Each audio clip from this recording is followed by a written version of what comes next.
Bonjour et bienvenue dans ce deuxième point sécu. Aujourd'hui, nous allons vous parler de la cryptographie symétrique. Qu'est-ce que c'est? Est-ce que c'est vraiment utile? Est-ce que c'est vraiment utilisé par les gens aujourd'hui? Voilà, un petit format court que j'espère va vous plaire. Allez, générique!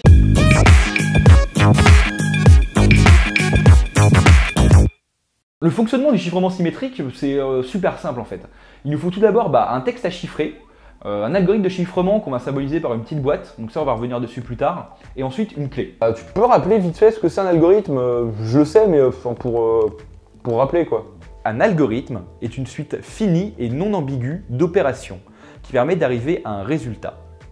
Par exemple, si l'on considère l'algorithme x2 plus 1, pour chaque nombre donné en paramètres, il va le multiplier par 2 et ajouter 1.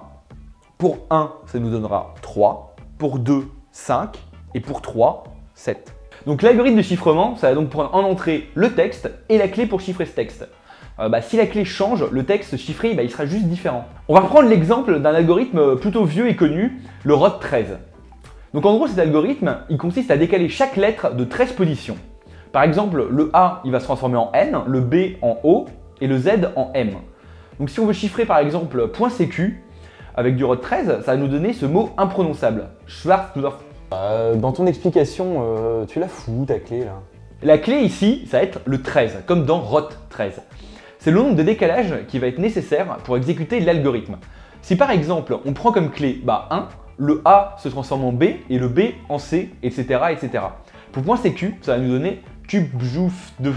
Bon, cet algorithme pose plein de problèmes. Notamment, il n'y a que 25 valeurs possibles pour la clé. Au-delà, on va tout simplement boucler. Ensuite, une lettre donnera toujours la même lettre chiffrée. Et donc, une analyse de la résonance des lettres va permettre de deviner la valeur de la clé. Par exemple, en français, la lettre E est la lettre la plus utilisée. Si on retrouve beaucoup de fois la même lettre, il est très probable que ce soit un E. On peut donc tenter de décoder le message par ce biais. Et enfin, il ne respecte pas du tout le principe de Kirchhoff. Le principe de Kirchhoff a été énoncé au 19e siècle par Auguste Kirchhoff. Ce principe repose sur le fait que la sécurité d'un algorithme de chiffrement ne doit reposer que sur le caractère secret de la clé. En d'autres termes, l'algorithme de chiffrement en tant que tel doit être connu. Seule la clé que vous utilisez pour chiffrer doit être secrète.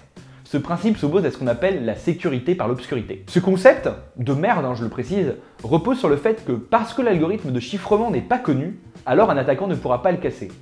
Sauf que le jour où l'algorithme fuite dans la nature, la sécurité, elle vaut plus rien du tout. C'est pour ça que la sécurité par l'obscurité, c'est la pire chose à faire. Pour le cas du ROT13, on connaît la clé à l'avance, si on sait que le message est chiffré par cet algorithme.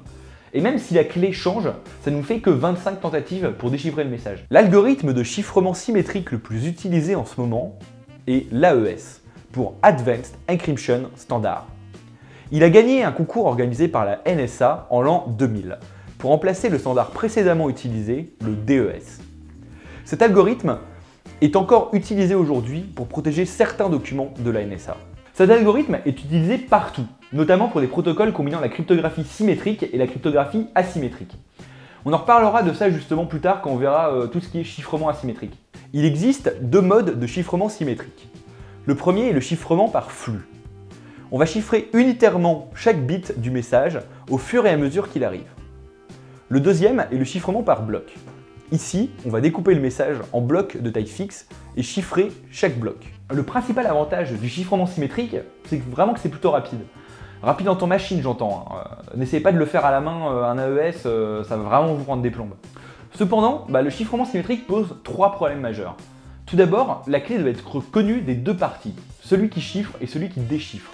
Cela implique qu'il faut transmettre la clé à un moment ou à un autre. Et là, on arrive au deuxième point. Il faut pouvoir transmettre de manière sécurisée la clé. Il y a des solutions qui existent, mais c'est vraiment pas pratique quand on veut chiffrer massivement. Le moyen que je trouve le plus simple, ça reste de transmettre la clé via un autre moyen de communication. Par exemple, si vous envoyez un mail avec un message chiffré dedans, transmettez la clé par SMS par exemple. C'est vraiment pas l'idéal, mais on en reparlera d'autres moyens plus pratiques dans un autre épisode. Enfin, il va falloir autant de clés qu'il y a de destinataires. Ça semble cool et de source dit comme ça, mais il faut savoir qu'il existe d'autres méthodes de chiffrement qui justement permettent de se passer de cette contrainte. En résumé, si vous voulez vous amuser à envoyer des messages chiffrés avec un algorithme symétrique, il faut absolument que vous utilisiez un protocole connu qui respecte le principe de Kirchhoff, où seule la clé doit être secrète.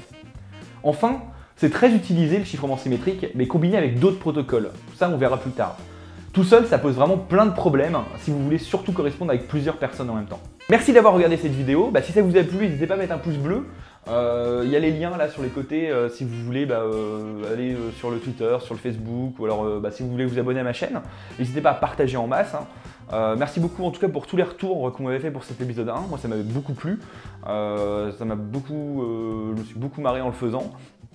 En tout cas, je sais pas si vous avez vu, mais là j'essaye de faire un format 15 minutes et un autre format 5 minutes dans le mois, histoire d'avoir assez de temps pour faire les deux vidéos en même temps. Donc voilà, merci, et puis bisous.